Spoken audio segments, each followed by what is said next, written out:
جب تک جیوں میں آقا کوئی غم نہ پاس آئے، کوئی غم نہ پاس آئے۔ اسی لیے آج ہم سب کو اسی بات پر متفق ہو جانا چاہیے، جس کو اعلیٰ حضرت فاضل بریلوی رضی اللہ تعالیٰ عنہ نے بڑی تاکید کے ساتھ فرمایا، آج لے ان کی پناہ، آج مدد مانگ ان سے۔ مدد مانگنے کا مطلب کیا ہے؟ جیسے قرآن نے کہا یا ایھا الذین آمنوا استعینوا بالصبر والصلاۃ، اے ایمان والو صبر سے اور نماز سے مدد مانگو۔ مدد مانگنے کا کیا مطلب ہے؟ مدد مانگنے کا مطلب یہ ہے کہ نماز پڑھو اور صبر کرو۔ اور اعلیٰ حضرت نے جو کہا آج لے ان کی پناہ، آج مدد مانگ ان سے، رسول سے مدد مانگنے کا مطلب یہ ہے کہ ان کے طریقے پر چلو، وہی پر چلو۔ اور ہدایت کہتے ہی اسے ہیں جو رسول چلے ہوئے راستہ ہے، جس راستے پر رسول چلے ہیں۔ اگر اپنی زندگی میں وہاں تک نہیں پہنچ سکے تو یہ دین نہیں ہے۔ ایک حدیث میں آپ کو بتا دیتا ہوں کہ ایمان کیا ہے۔ دین کی بات چل رہی تھی، ایمان کیا ہے؟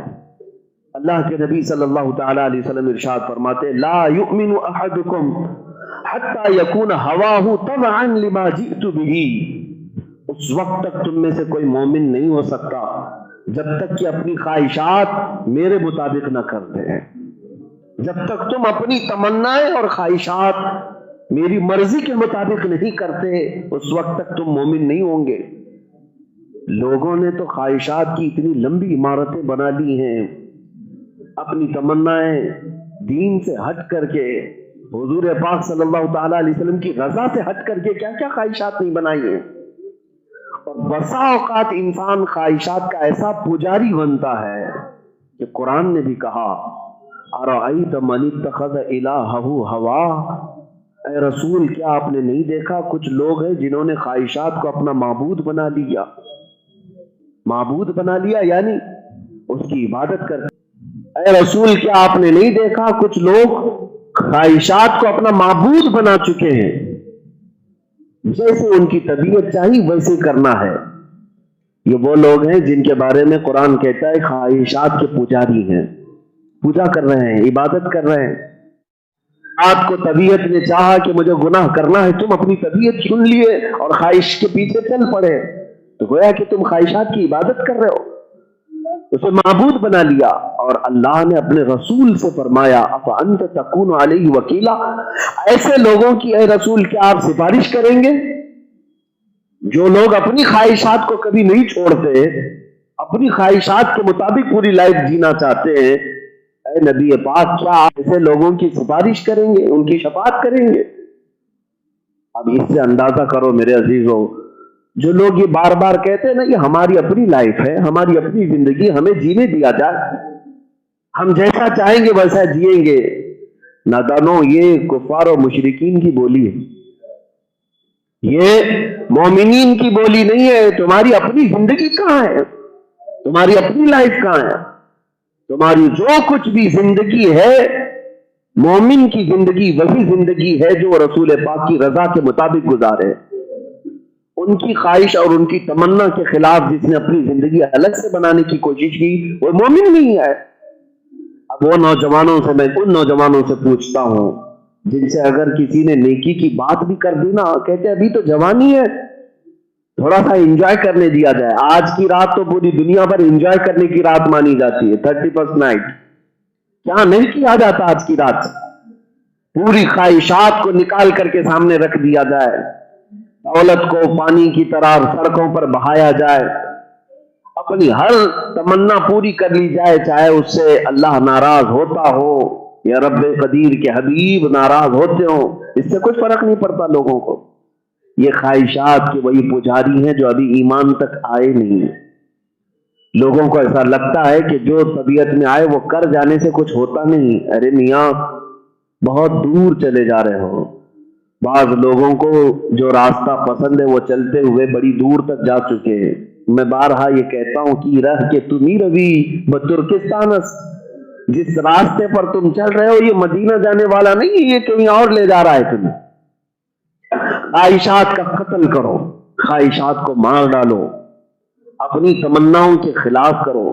ہاں جائز تمنا، جائز خواہشات کی بات نہیں کر رہا ہوں، ان خواہشات کی بات کر رہا ہوں جو تمہیں اللہ اس کے رسول سے دور لے جا رہی ہیں۔ تم اگر ان کی اقتدا کرتے رہ گئے، ان کے پیچھے چل پڑے، وہ دن آئے گا جب تم بہت دور جا چکے ہوگے اور پلٹنے کا موقع بھی نہیں ملے گا۔ اسی لیے آخری زمانے میں میرے آقا صلی اللہ تعالی علیہ وسلم کی حدیث سنو۔ حضور نے فرمایا کہ میں تمہارے متعلق اس بات کا خوف نہیں رکھتا کہ تم میرے بعد مشرک ہو جاؤ گے یا کافر ہو جاؤ گے، یہ میرے آقا نے فرمایا۔ مجھے میری امت سے اس بات کا خوف نہیں کہ میرے بعد یہ مشرک ہو جائیں گے یا کافر ہو جائیں گے، لیکن اس بات کا ڈر ہے کہ یہ میرے بعد ان پر دنیا پھیلا دی جائے گی اور یہ دنیا سمیٹتے سمیٹتے اللہ اس کے رسول سے دور ہو جائیں گے۔ آج وہی حالات ہیں، تم پر دنیا ایسی پھیلا دی گئی ہے، ہر رنگ اور رہنائی تمہاری آنکھوں کے سامنے رقص کر رہی ہے۔ تمہارا امتحان ہے میرے عزیزوں، ننگی صورتیں تمہارے سامنے لا کر دنیا تمہارے ایمان کو چیک کرتی ہے، دولت کی ریل پیل تمہارے قدموں پہ سیم و زر کے انبار ڈال کر دنیا تمہارے ایمان کا بخار چیک کرتی ہے۔ ایک بات یاد رکھنا کہ جو ان خواہشات کی نظر ہو گیا پھر وہ ایندھن بن جائے گا دوزخ کا، جہنم کا۔ اور جس نے ان خواہشات کو مار کر کے یہ کہا میری اپنی خواہش نہیں چلے گی، رسول اللہ کی خواہش کے مطابق چلوں گا، پھر وہ ایمان کی حلاوت پا لیا، ایمان کی مٹھاس پا لیا۔ میں آپ کو کئی مثالیں اس کی رکھنا چاہوں گا۔ جن لوگوں نے دنیا کی طلب میں اور دنیا کی تمناؤں میں اپنی زندگیاں کاٹی، جانتے ہیں ان کی عمریں کتنی ہو گئی، لیکن پوری دنیا ان کی خواہش کے مطابق آ بھی نہیں سکی۔ 60 سال کی عمر ہو گئی، 70 سال کی عمر ہو گئی۔ ہم نے پوچھا کب سے اس کے پیچھے بھاگ رہے ہو؟ کہا 15 سال کے تھے جب سے بھاگ رہے ہیں، لیکن جو ٹارگٹ ہے وہ ہوا؟ کہا نہیں ہو پایا، ابھی ہوگا، 70 سال کی عمر میں بھی نہیں ہو پایا۔ لیکن ایک بات ذہن نشین کر لے کہ انسان کی جو خواہشات ہیں وہ پوری دنیا میں کبھی پوری ہو نہیں سکتی۔ حضور اکرم صلی اللہ علیہ وسلم نے فرمایا اگر کسی انسان کو 2 پہاڑوں کے بیچ میں جتنی جگہ خالی ہوتی ہے اتنا بھر کر سونا دے دیا جائے تب بھی وہ اللہ کی بارگاہ میں یوں کہے گا کاش ایک وادی اور سونا ہوتا تو کتنا اچھا ہوتا۔ وہ اتنے پورے سونے پر بھی راضی نہیں ہوگا۔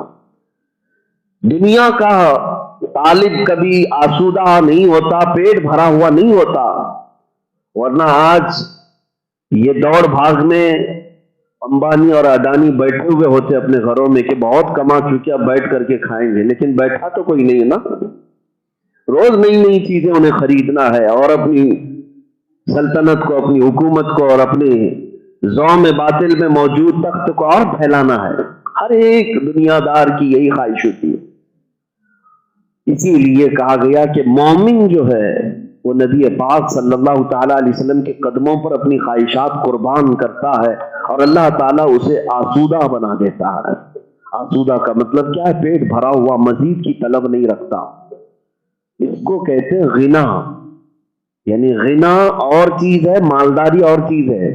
حضرت عثمان غنی کو، حضرت عثمان ابن عفان کو مالدار امیر نہیں کہا جاتا، غنی کہا جاتا ہے۔ غنی ہونا اور ہے، پیسے والا ہونا اور ہے، غنی ہونا اور ہے۔ غنی کس کو کہتے ہیں کہ مال کثرت سے آنے کے بعد مزید کی خواہش نہ رہے، وہ غنی ہے۔ اور غنی بننا یہ اللہ کی نعمت ہے۔ مال مانگو، دنیا مانگو تو اللہ سے یوں کہو کہ اللہ مجھے غنی بنا دے، امیر نہیں، غنی بنائے۔ آپ کو میں اب بتاتا ہوں کہ خواہشات کا جب تک آپ ویرودھ نہ کریں اپنے اندر کی، تب تک آپ ایمان کی حلاوت کو نہیں پائیں گے، ایمان کی حلاوت کو نہیں پائیں گے۔ کچھ چیزیں ہیں جسے چھوڑنا ضروری ہے نوجوانوں، جو چیزیں تمہیں اللہ اس کے رسول سے بہت دور لے جا رہی ہیں۔ صحابہ اکرام میں حضرت معاذ رضی اللہ تعالیٰ عنہ جنگ بدر کے وہ 15 سال کے جوان صحابی، کافر نے ان کے مونڈے پر تلوار ماری، ہاتھ کٹ گیا لیکن لٹکا ہوا تھا بغل سے، ابھی پورا کٹا نہیں تھا، لٹک گیا تھا، لیکن عین جنگ کے موقع پر انہوں نے بائیں ہاتھ میں تلوار لی اور مقابلہ کرتے رہے. تھوڑی دیر کے بعد اپنا یہ سیدھا ہاتھ پیر میں رکھ کر کھینچ کے نکال دیا. کیوں؟ پھر یہ کہنے لگے اس ہاتھ کی مجھے ضرورت نہیں جو اللہ اور اس کے رسول کی رضا میں خلل پیدا کرتا ہو.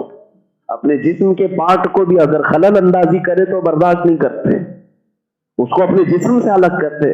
اور ہم نے کیا کیا چیزیں اپنے ساتھ رکھا ہے جو ہمیں اللہ اس کے رسول سے دور کر چکی ہیں. سب سے بڑی مصیبت تو تمہارا موبائل ہے. اس میں بیٹھے ہوئے لوگ اذانوں کو بھول چکے، ابھی قرآن کو بھی بھول چکے، نمازوں کو بھی بھول گئے. یہ خواہشات کا وہ مرکز ہے جس کے استعمال کے بعد انسان اندھا ہو جا رہا ہے. کتنی اذانیں ہو جاتی ہیں اسے خبر تک نہیں ہوتی. برسوں ہو گئے، اب تو قرآن پڑھنے کی اتنی سہولیات آسانیاں آ گئی کہ ساری چیزیں چاہتا تو اپنے موبائل سے سیکھ سکتا، لیکن وہ نہیں سیکھ رہا ہے. اس پہ تو ننگی تصویریں دیکھنا ہے، اس پہ تو رات بھر گیم کھیلنا ہے، اس پر تو رات بھر اجنبی عورتوں سے چیٹنگ کرنا ہے. یہ خواہشات ہیں، یہ خواہشات ہیں. اس خواہشات کی پوجا کرنے والے اچانک ایک گڑھے میں گرائے جائیں گے اور انہیں توبہ کی بھی مہلت نہیں ملے گی، توبہ کی بھی مہلت نہیں ملے گی. اس لیے میں یہ سخت جملہ کہہ رہا ہوں کہ اللہ نے خود رسول سے فرمایا اب انت تکون علیہ وکیلا، ایسے لوگوں کی رسول آپ سفارش کریں گے، وکیل بنیں گے آپ. ام تحسب ان اکثرهم يسمعون او يعقلون، اے نبی کیا آپ یہ سمجھتے ہیں کہ یہ لوگ سنتے ہیں اور عقل رکھتے ہیں؟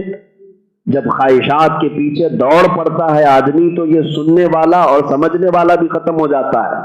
ہم نے دیکھا ہے ماں چلاتی رہتی ہے کھانا رکھ کر کے، لیکن اسے ہوش تک نہیں رہتا.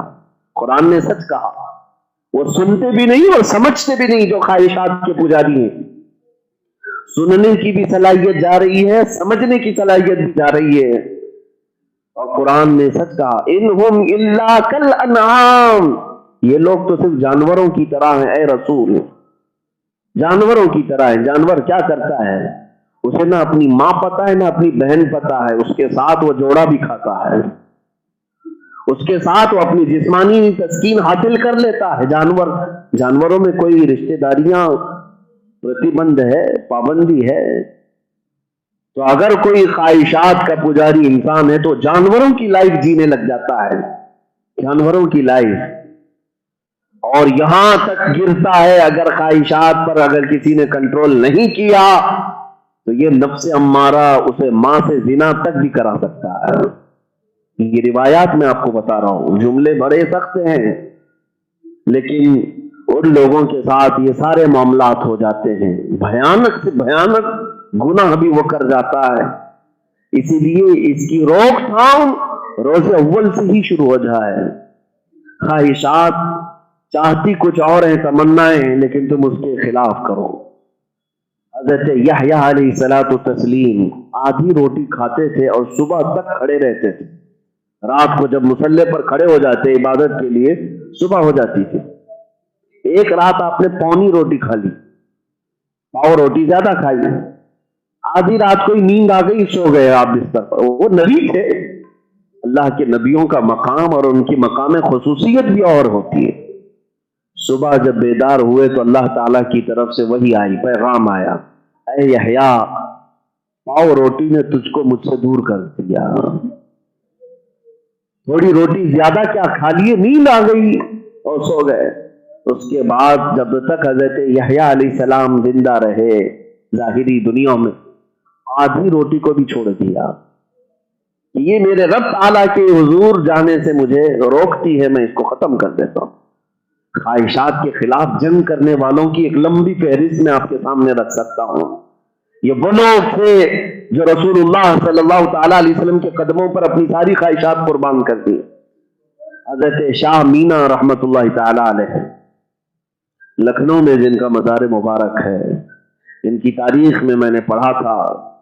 یہ عبادت جب کرتے تھے تو اکثر ایک ایسی دیوار پر چڑھ جاتے جس پر صرف ایک آدمی کھڑا رہ سکتا ہے، ادھر بھی نیچے ادھر بھی نیچے، اور دیوار پر کھڑے ہو کر کے عبادت کرتے. سجدہ اسی پر، رکوع اسی پر ہے، قعدہ بھی اسی پر ہے، اور رات بھر اس دیوار پر. کروٹ لے کر کے بیٹھ بھی نہیں سکتے صحیح سے اتنی چھوٹی دیوار پر. ان سے اگر مریدین کہتے کہ حضور اس دیوار پر عبادت کرنے کا کوئی اہم راز ہے, کوئی وجہ ہے, تو حضرت شاہ مینا رحمۃ اللہ علیہ فرماتے ہیں زمین اگر کشادہ ہوگی تو زمین دیکھ کر کے نیند آنے لگتی ہے, نیند کا غلبہ آ سکتا ہے, اور خواہشات غلبہ کر جاتی ہیں تو عبادت میں کمی ہوتی ہے. میں اس دیوار پر اس لیے عبادت کرتا ہوں کہ اگر نیند آ بھی گئی تو گر جاؤں نیچے, اور گر جاؤں مجھے چوٹ لگ جائے جسم پر, تاکہ اس جسم کی وہی سزا ہے جو اللہ سے غفلت کرتا ہے, بعد میں جو سزا ہوگی وہ اور سخت ہوگی.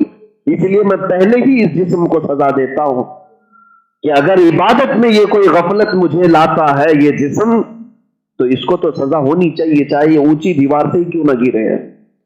سیدنا ابو بکر شبلی رضی اللہ تعالیٰ عنہ سلسلہ قادریہ کے بڑے بزرگ ہیں, غوث پاک رضی اللہ تعالیٰ عنہ کے دادا پیر ہوتے ہیں, جن کے نام سے شجرہ پاک میں آپ پڑھتے بھی ہیں بیر شبلی شیر حق دنیا کے کتوں سے بچا.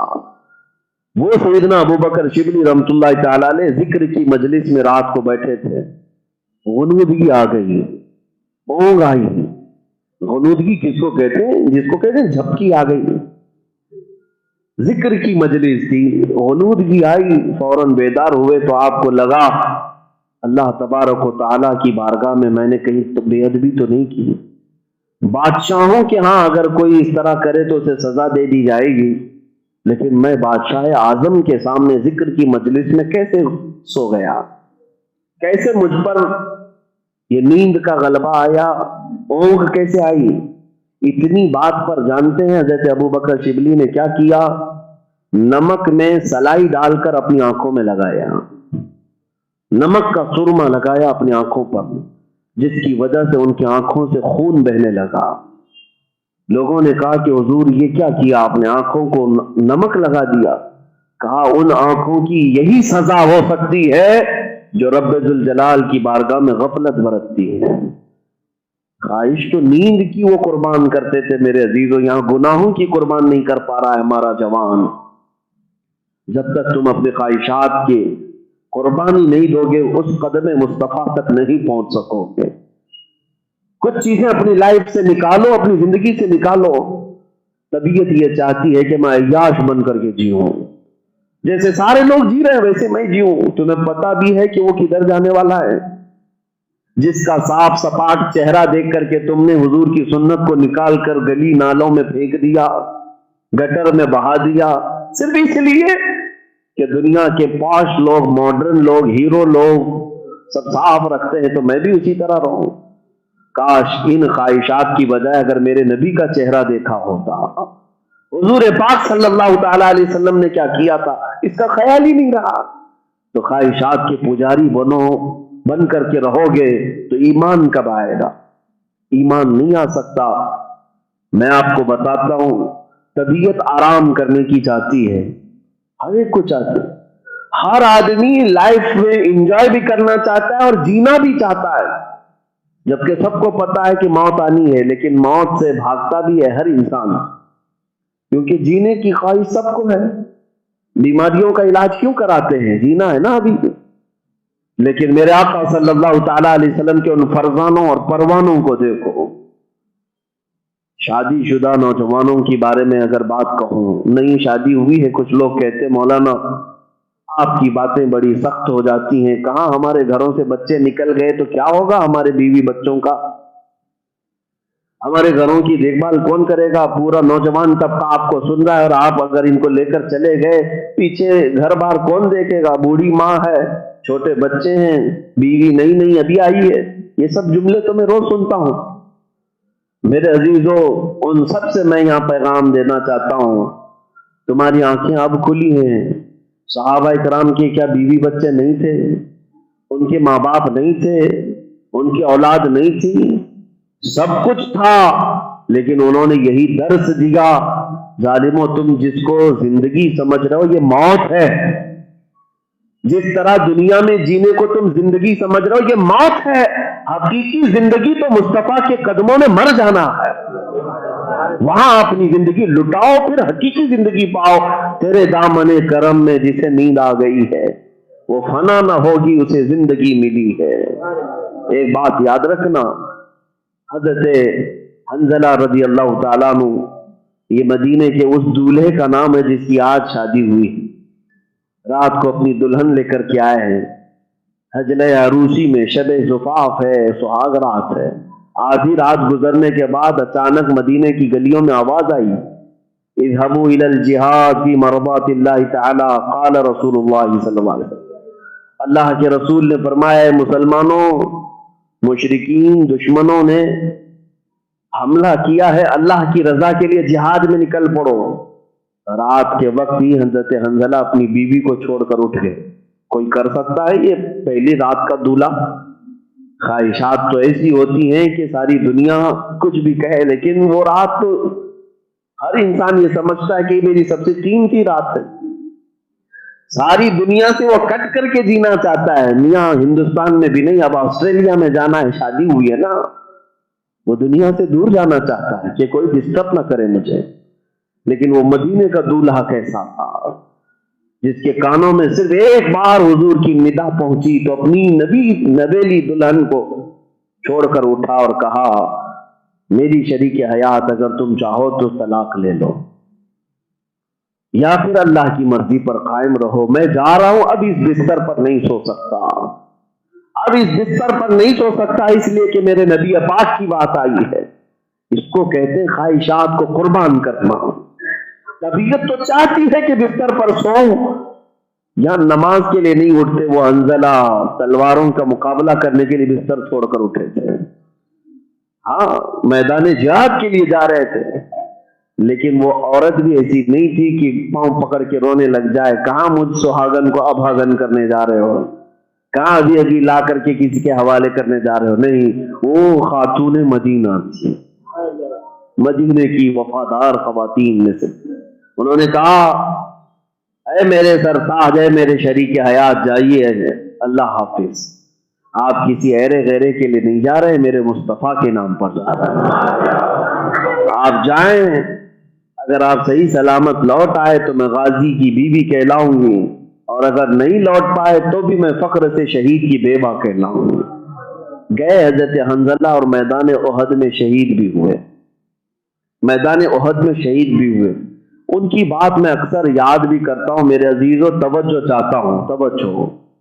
حضرت حنظلہ وہ صحابی ہیں جب رات میں اٹھے تھے تو ان پر غسل واجب تھا، اپنی بیوی سے بستر سے اٹھے تھے تو غسل واجب تھا، اتنی دیر بھی اپنے گھر پہ ٹھہرنا انہوں نے گوارا نہیں کیا کہ غسل کر لوں، دوڑتے ہوئے اسی حالت میں شریک جہاد ہو گئے۔ ان کا کہنا یہ تھا کہ کہیں نہانے میں دیر ہو گئی تو میں حضور سے پیچھے نہ ہو جاؤں، حضور پاک صلی اللہ علیہ وسلم کے صحابہ کی جماعت سے میں پیچھے نہ رہ جاؤں۔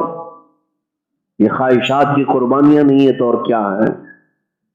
لائف کون نہیں چاہتا، جینا کون نہیں چاہتا، لیکن ان صحابہ نے بتایا کہ حضور پاک کے نام پر اگر دنیا وار دو گے تو اللہ ہمیشہ کے لیے تمہارا نام زندہ رکھے گا، ویسے بھی تو مرنا ہے نا ایک نہ ایک دن، کب تک جیو گے، کب تک جیو گے مجھے بتاؤ، کسی نہ کسی دن تمہاری زندگی کی شام ہونی ہے، یا تو تمہیں بیماریاں جکڑ لیں گی، یا تو پھر کسی ظالم کے شکنجوں میں پھنس کر کے مرو گے، یا بھی یہ بیماریاں پھیلی ہیں کب کس کے گھر پر آئے، دوپہر میں تو دسترخوان پر بیٹھا تھا، شام میں پتہ چلا قبرستان میں ہے، حالات ہے، رات کے وقت اچھے خاصے بات کر رہے تھے، کل کی صبح پتہ چلا کہ نہیں ان کا لاشا جا چکا ہے، اچانک موت تو عام ہو چکی ہے، جانا تو ہے ہی ہے دنیا سے، تم ہزار چاہ کر کے بھی اپنی لائف کو ایکسٹینڈ نہیں کر پاؤ گے، ایک منٹ کے لیے بھی بڑھا نہیں سکو گے۔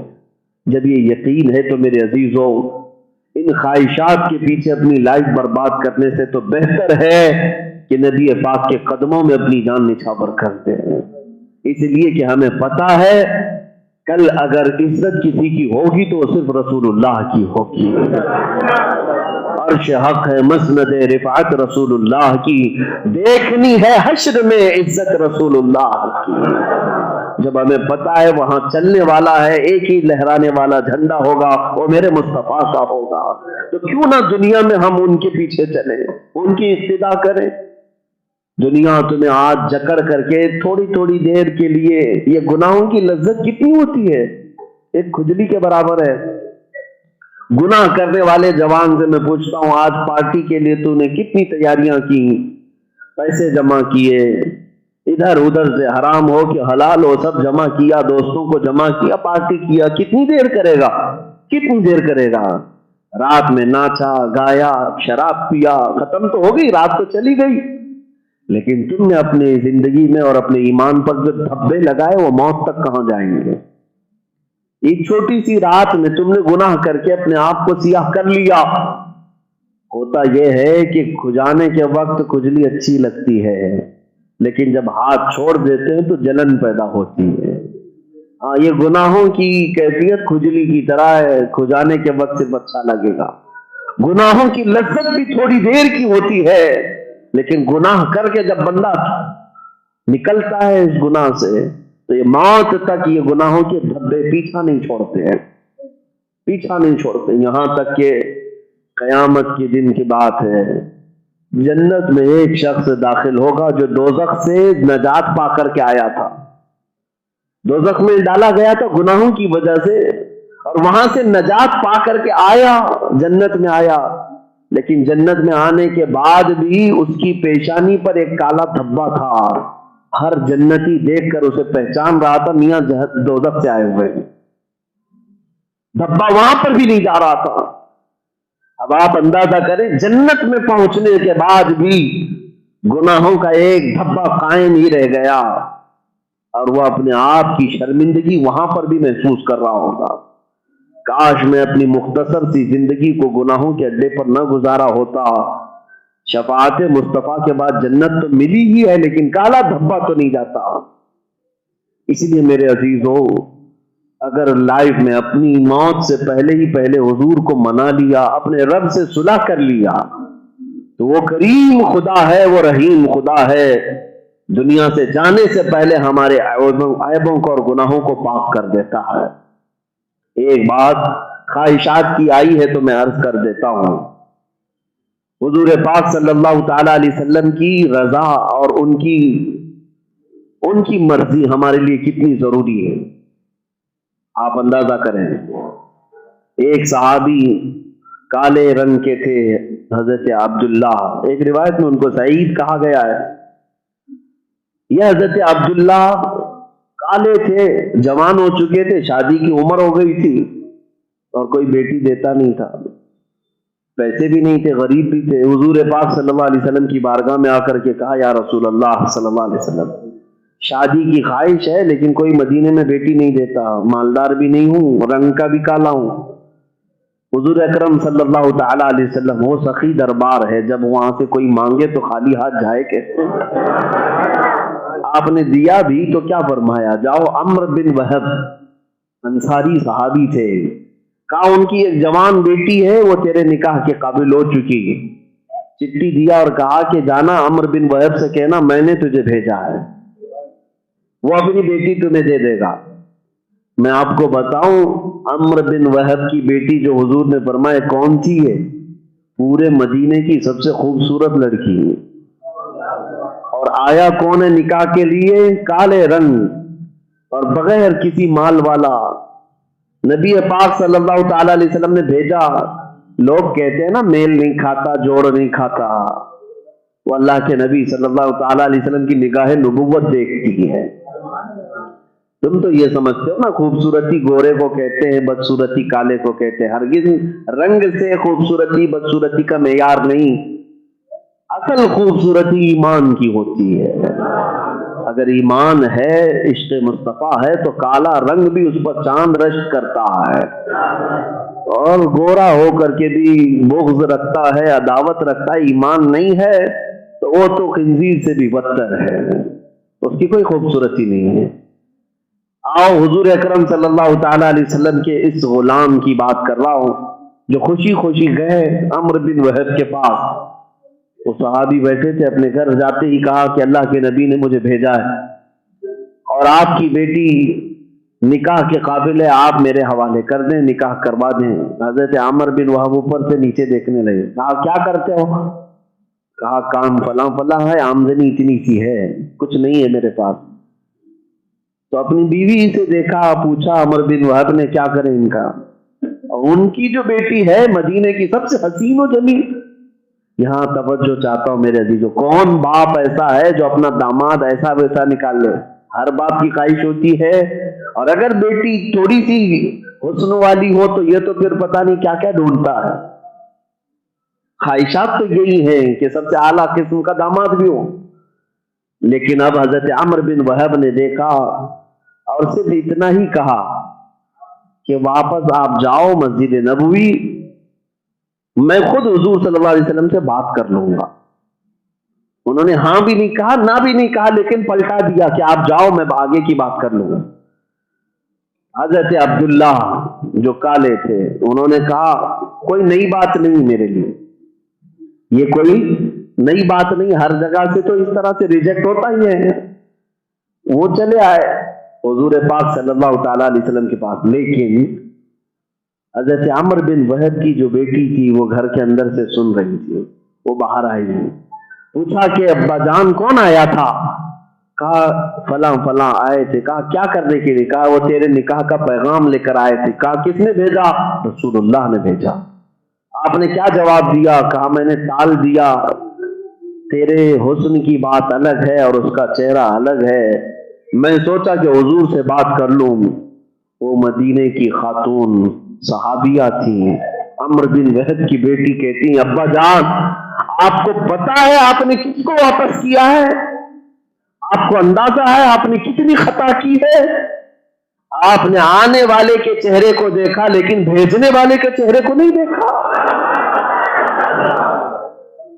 اگر آپ اسی وقت مجھ سے پوچھ لیے ہوتے تو میں آپ کی بیٹی اس بات پر فخر کرتی کہ رسول اللہ نے میرے نکاح کا پیغام بھیجا ہے، چاہے وہ حبشی ہو، کالا ہو، جس طرح کا بھی ہو، میں پوری زندگی پل پل اس کے ساتھ گزارنے کے لیے تیار ہوں۔